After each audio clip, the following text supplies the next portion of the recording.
press the bell icon on the YouTube app and never miss an सभी को जय हिंद दोस्तों, आप सभी का हार्दिक स्वागत है जय हिंद रिएक्शंस पर।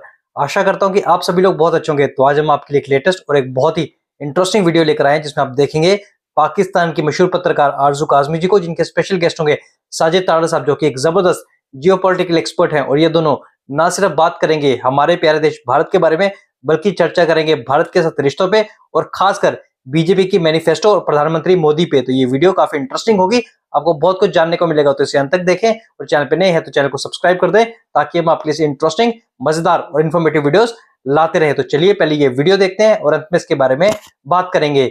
जय हिंद, जय भारत। पाया कि आपने कहा हो कि पड़ोसियों से रिलेशनशिप किस तरह ठीक करने। मैं जब पड़ोसियों के हवाले से करता हूं, मुझ पे सबसे बड़ा लेबल लगा दिया जाता है कि ही इज प्रो इंडिया। ठीक है, नहीं भाई, अफगानिस्तान से ठीक कर लें, आप ईरान से ठीक कर लें, चाइना से ठीक कर लें। भाई चाइना के छोड़ के भाग गए हैं दासू डैम में, जो आपने उनके शहरी मारे हैं, वो भाग चुके हैं वहां से ठीक कर लें। चले कहीं से तो शुरुआत करेंगे चीजों की। मैं तो ये चाहता हूं कि बल्कि मैं जब कौमें आसूदा होती हैं तो चीजें सब नीचे आ जाती है। बल्कि मैं दूसरी साइड पे भी ये रिक्वेस्ट करूंगा, पाकिस्तान का, आपके पड़ोसी का ठीक होना जरूरी है कि पाकिस्तान सांस ले, मुआशी तौर पर बेहतर हो, तालीम हो। वो कहते हैं ना, खुद भी आराम से रहेंगे, आपको भी आराम से रहने देंगे। पड़ोस में आग लगेगी तो अंगारे आपकी तरफ भी आएंगे। अंगारे आए ना आए, हीट आएगी आपकी तरफ। आपको भी अपने डिफेंस पे बिलियंस डॉलर्स लगाने पड़ेंगे उस रीजन के अंदर। मैं this is what I believe in, nation building process. I believe in, जब एटॉमिक पावर भी यूज करने के बाद टेबल पे बैठ के डिप्लोमेसी करनी हो तो पहले ही डिप्लोमेसी से शुरू कर लें चीजें। This is what I believe in. लेकिन चलें अगली चीज पे चलते हैं, जो अगला खासकर मुझे कल इत्तेफाक 2 दिन हुआ कि मैंने बीजेपी का मैनिफेस्टो पढ़ा और मुझे कंपेयर करना पड़ा। कंपेयर मैं करना चाहता था कांग्रेस के मैनिफेस्टो के साथ। कांग्रेस का मैनिफेस्टो अगर देखा जाए तो सिर्फ एक लोकल मैनिफेस्टो।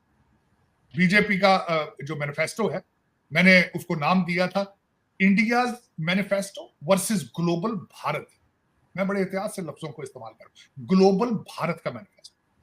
बीजेपी का मैनिफेस्टो के अंदर ग्लोबल साउथ चाइना सी के बारे में, ग्लोबल साउथ के बारे में बात की गई है, डायस्पोरा के बारे में बात की गई है, उस सागर के बारे में बात की गई है कि हमने इंडियन ओशन के अंदर अपना रोल क्या प्ले करना है, मिनरल्स के साथ क्या करना है। तो एक ग्लोबल वर्सेस इंडिया, तो एक कंपैरिजन इसका मैं कर सकता हूं। लेकिन उसके अंदर मैं यहाँ पे ये भी बताना चाहूंगा कि मैं जो मजीद इस चीजों को पढ़ता हूं और मैं समझता हूं कि Congress party is equal to a liberal party of England और डेमोक्रेट पार्टी ऑफ अमेरिका, और BJP is far right, business friendly, और दूसरा फेथ बेस्ड, और ये सारी चीजें this makes them as the Republican party of America. तो मेरे ख्याल में इस वक्त आरजू जो मोदी साहब की जो पॉपुलैरिटी है, मेरे ख्याल में वो सर चढ़ के बोल रही है। उनका इलेक्शन जीतेंगे और एक लैंडस्लाइड करेंगे, इसमें कोई शक नहीं है। I have gone to India, I have seen it with my eyes. मेरा फिर दोबारा जाने का प्रोग्राम है, वहां जाने का जाना है। मैंने आपको बताया था कि I am interested to deliver some lectures on geopolitics and geo economics. उसके हवाले से जाऊंगा और फिर दोबारा इलेक्शन को मैं देख कर आऊंगा अपनी ऑब्जर्वेशन। लेकिन आई एम वेरी प्लीज्ड कि मोदी साहब has a list of accomplishment, इसमें नो क्वेश्चन अबाउट इट। उनके जो 10 साल हैं, कंपेयर किया जाए तो पिछले सालों से, there is not a single leader who has delivered this much. अब मैं कई दफा कोशिश करता था शायद नेहरू के इक्वल, लेकिन मेरे ख्याल में he is larger than Nehru right now. Nehru साहब के ऊपर भी कई एलिगेशंस थी, चीजें थी। उस वक्त सोशल मीडिया मौजूद नहीं था, इतने ऑप्टिक्स खुल के सामने नहीं आते थे। एक चीज जब होती थी और उसके 5 साल बाद पता चलता था कि ये क्या हुआ है। तो मैं I am a huge fan of history of सब कॉन्टिनेंट, जिसमें ना सिर्फ मैं इंडिया, तो अभी कल बना है पाकिस्तान, इससे पहले इस रीजन के अंदर जो होता रहा है, जिस तरीके से इन्वेजन्स होती रही हैं, कॉलोनियलिज्म था, यहाँ पे जंगें होती रही हैं, मैं सारा उसको इन डिटेल अब दोबारा पढ़ रहा हूँ मैं उसको, और मैं I am very much interested. लेकिन मेरे ख्याल में इंडिया विल राइज, लेकिन इंडिया की राइज होगा अगर वहां पे मोदी साहब या किस तरह मोदी साहब की तरह का नेशनलिस्ट लीडर आगे आएगा तो फिर तरक्की कर पाएंगे। अगर यहाँ से कुछ पीछे हटे, कोलिजन की तरफ गए दुनिया के अंदर, मैं ये आरज़ू सिर्फ भारत के हवाले से नहीं कह रहा हूँ, जहां भी कोलिजन गवर्नमेंट्स होती हैं तरक्की रुक जाती है। वो पार्टियां एक दूसरे के साथ तनकीद बराए तनकीद लड़ते हैं, अपनी पार्टी लॉयल्टी की बेस पे लड़ते हैं। अमेरिका की मिसाल आपके सामने होनी चाहिए। कांग्रेस के निचले हाउस के अंदर रिपब्लिकन है, सेनेट के अंदर डेमोक्रेट है, तो कुछ भी हासिल नहीं हो रहा है वहां पे। तो यही हालात पहले अगर देखा जाए तो प्री मोदी हालात भारत के भी यही थे। एक दूसरे के साथ सारा दिन लड़ते थे, पार्टी के साथ सियासी अपनी उसके बेस पे, और उसमें नुकसान कंट्री का होता था, नुकसान वोटर्स का होता था। मेरे ख्याल में India has moved away from it, और उनकी तरक्की का सीक्रेट भी यही है। Otherwise it was not possible जो उन्होंने अचीव किया है, नॉट ओनली नेशनली बल्कि इंटरनेशनली। बिल्कुल सर, लेकिन साथ अभी हम ये भी देख रहे हैं कि जब रिजल्ट्स आएंगे तभी वहां पे सही सूरत हाल पता लगेगी, क्योंकि पाकिस्तान की तरफ पहले से तो रिजल्ट पता नहीं होता। लेकिन इमरान खान के साथी मरवत साहब का कहना ये कि इमरान खान की गवर्नमेंट हटाने में या गिराने में एमबीएस का भी हाथ है। देखिए, एमबीएस का हाथ क्या होना है, मुझे ये बताएं। एमबीएस ने तो नहीं कहा था काले बकरों पे गवर्नमेंट चलाएं। एमबीएस ने थोड़ी कहा था कि 5 बच्चों की मां से शादी करें तो आप वजीर आजम बन जाएंगे। एमबीएस ने तो नहीं कहा था कि उस्मान बुजदार को आप चीफ मिनिस्टर बना दें। ये सारे क्वेश्चन मार्क है ना, उनके कहने से क्या फर्क पड़ता है। मुर्शिद ने तो आज फिर आपके आर्मी चीफ को धमकी दे दी उन्होंने दोबारा। उन्होंने कहा अगर बुशरा को कुछ हुआ तो मैं इस कंट्री की ईंट से ईंट बजा दूं। और मैडम बुशरा जो है उनका पेट वैसे ही खराब है, लोगों के होते हैं, ऐसी तो कोई बड़ी बात नहीं। वो बार बार वो शोर कर रहे हैं कि उनको जहर दिया जा रहा है, जहर दिया जा रहा है। वो यार मौसम तब्दील हो रहा है, कोई गलत चीज खा ली होगी, मैदे का इन्फेक्शन हो जाता है, वायरस हो जाता है, लेकिन वो मौका जाया नहीं होने दे रहे बिल्कुल। बार बार वो आर्मी चीफ को, लेकिन इसमें कसूर मुर्शद का नहीं है, कसूर आर्मी चीफ का है, जिसने जेल को जेल नहीं बनाया। वहां पे मजलिसें लगती हैं, दरबार लगते हैं, बकरे की रानें पकती हैं, वहां पे डेली बेस पे प्रेस कॉन्फ्रेंस होती है। काश, मैं कहता हूं हर पाकिस्तानी को ऐसी जेल नसीब हो जिसके अंदर सुबह नाश्ता दही और फ्रूट से होता है, जहां बकरे की रान देसी घी में पक के आती है, 7 स्टेशनरी बाइक मौजूद है, 2 नौकर मौजूद है, सारा दिन वकील आते हैं, दरबार लगता है, कोई लतीफे सुनाते हैं, कोई शेर सुनाते हैं। ये जेल है। तो फिर इस तरह, बल्कि एक और बात है, इससे नजर ये आता है कि जिस तरीके से आपकी अडियाला जेल मैनेज की जा रही है, उसी तरीके से पाकिस्तान को मैनेज किया जा रहा है, बिल्कुल उसी तरीके से। मैंने आपको अल ऐलान कह रहा हूं, दहशतगर्दी का मसला है, आपकी स्मगलिंग के साथ अटैच है आपका दहशतगर्दी, क्योंकि आप ट्रेड नहीं चाहते, आप स्मगलिंग चाहते हैं, पैसा उसमें बहुत ज्यादा है, उसके अंदर दहशतगर्द आपके आ जाते हैं, वो फायदा उठाते हैं। और आप अब दूसरी मिसाल दूंगा, आपके चीफ मिनिस्टर पंजाब, वजीर आजम एक त्यारे के अंदर मौजूद है, और वो इस्लामाबाद की बजाय लाहौर चला है। सऊदी अरेबिया जाने से पहले वो त्यारा जद्दा रुकना था, जद्दा नहीं जाता, मदीना चला। उन 2 त्यारों के अंदर 350 सिविलियन मुसाफिर मौजूद। अब इससे क्या होता है, आपका प्राइम मिनिस्टर, चीफ मिनिस्टर की पोजीशन क्या है, ये चीयर लीडर है। इनके साथ कौन कौन इनको देख रहे हैं, इनकी ब्यूरोक्रेसी, इनकी टीम इनको देख रही है।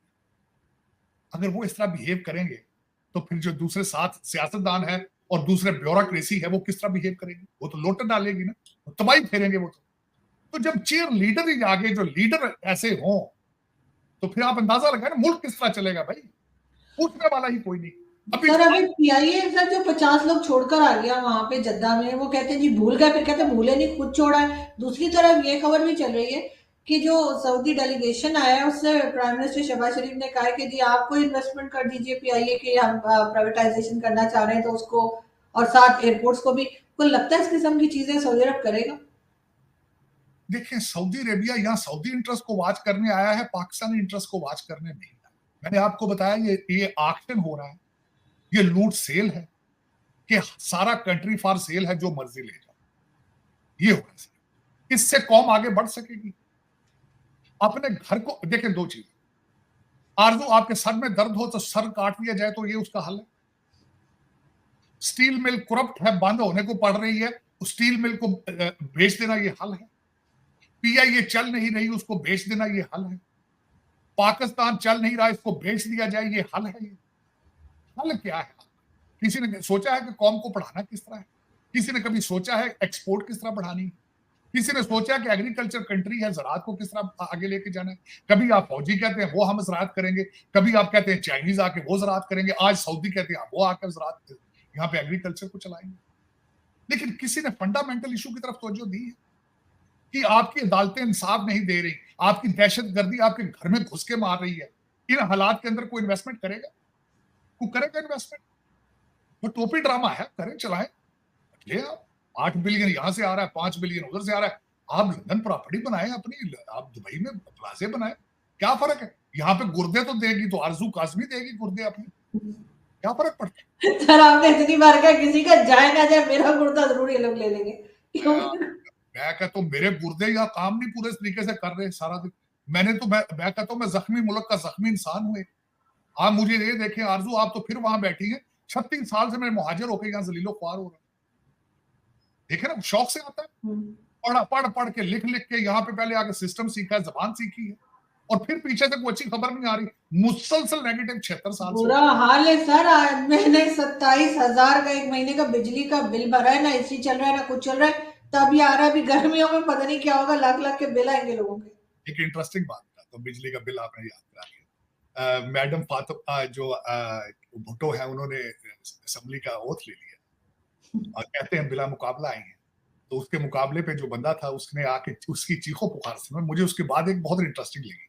वो कहता जी मुझे पकड़ लिया गया और मुझे कहा गया कि तुम्हारा 4 लाख का बिजली का बिल तुमने नहीं भरा है, इसलिए तुम्हें पकड़ भी लिया और तुम इलेक्शन भी लड़ सकते। कहता मैं जहां रहता हूं वहां बिजली ही नहीं, तो बिल किस चीज का दूं? जिसके पास बिजली नहीं है उसका 4 लाख का बिल आ गया और वो चीख रहा अदालतों के सामने खड़ा हो, कहते मुझे तो अगवा कर लिया गया। तो आप सोच सकते हैं कि इस असेंबली से कुछ निकलेगा, आप सोच सकते हैं कि इस कौम से कुछ निकलेगा। आरजू, मैं सारा दिन वैसे मैं खून के आंसू रोता हूं, आप तो वैसे दूसरे आंसू रोते होंगे। मैं जब बड़े दुख से जब मैं कहता हूँ मादरे मिल्लत है, मेरी माँ है और 76 साल से ये जालिम उसके कपड़े फाड़ रहे हैं, मैं बड़े दुख के साथ कहता हूँ, बड़े दुख के साथ। बड़े सर यही हाल इन लोगों का भी जो पाकिस्तान में रहते हैं, जिन्हें थोड़ी बहुत भी पाकिस्तान का ख्याल है, वो सभी बहुत परेशान है, लेकिन कुछ होता हुआ दिखाई नहीं दे रहा। सर आपके साथ फिर बात होती रहेगी और हम बाकायदा इलेक्शन पे बहुत नजर रखेंगे मोदी जी की। बड़ा इंतजार है सबको। हम इस पे आरजू, मैं अब लव टू, मैं बल्कि मुसलसल रिसर्च करता हूँ, इलेक्शंस को देखता हूँ भारत के हवाले से, पाकिस्तान जहां भी सियासत, क्योंकि पॉलिटिकल साइंस मेरा दिस इज माय सारी जिंदगी मैंने यही पढ़ा है लॉ स्कूलों में। मेरी ख्वाहिश होगी आरजू आपके साथ मिलकर भारत के इलेक्शन पे एक सेगमेंट पूरा किया जाए, क्योंकि मेरे पास काफी नोट्स मौजूद हैं। मैंने जिस तरह आपको बताया, मैंने दोनों मैनिफेस्टोस को आमने सामने रख के दोनों का कंपैरिजन किया है कि कांग्रेस का क्या मैनिफेस्टो है और बीजेपी का क्या है, और लोकल मूड क्या चल रहा है वहां पे, लोग चाहते क्या है। और मैं बिलखसूस मैंने आपको बताया पूरे भारत के अंदर मेरा प्यार है, मेरी दोस्तियां हैं, इंदौर है बिल्कुल काउ बेल्ट है, वहां मेरा बहुत ज्यादा प्यार है। मैं उसको अल ऐलान कहता हूं कि इट्स माय सेकंड होम, मेरा वहां पे बहुत प्यार है, उस शहर से बहुत प्यार है। और उसके बाद अमृतसर मेरा बहुत प्यार है, मेरा सारी इन चीजों के, भारत का एक शहर के अंदर मेरी दोस्तियां हैं, मेरी मोहब्बत है, प्यार है, सबको पता है, इसमें कोई बात नहीं है। और I am proud, I have a pride. बिल्कुल ऐसे ही सर, मुझे भी बहुत प्यार मिला है वहां से, और अब तो जब से मैंने वो घर भी देखा है अपने दादा का, तो और भी ज्यादा अटैचमेंट हो गई। मैं जाऊंगा, मेरे लिए बड़ा इमोशनल था उस वीडियो को आपका देखा, और मैं सोच सकता हूँ कि आपकी क्या फीलिंग्स हैं। बिल्कुल ऐसे ही sir, thank you so much कि आज आपने ज्वाइन किया। दोस्तों आशा करता हूँ कि वीडियो को आपने अंत तक देखा होगा और हमेशा की तरह आरजू काज़मी जी और साजिद तारड़ साहब का ये पूरा डिस्कशन और इनके एनालिसिस आपको काफी पसंद आए होंगे और आपको बहुत कुछ जानने को मिला होगा, जहाँ पे खासकर इन दोनों ने बात की हमारे प्यारे देश भारत के बारे में, और जैसे कि हम जानते हैं कि भारत में जल्दी चुनाव होने वाले हैं, और दूसरी ओर पाकिस्तान के हालात के बारे में। और एक तरफ मैं आपसे जरूर रिक्वेस्ट करूंगा कि आप जाके बीजेपी और कांग्रेस का मैनिफेस्टो जरूर पढ़ें कि क्या क्या उन्होंने वादे किए हैं, तो आपको बहुत कुछ क्लियर हो जाएगा कि हमें किसे वोट देना चाहिए।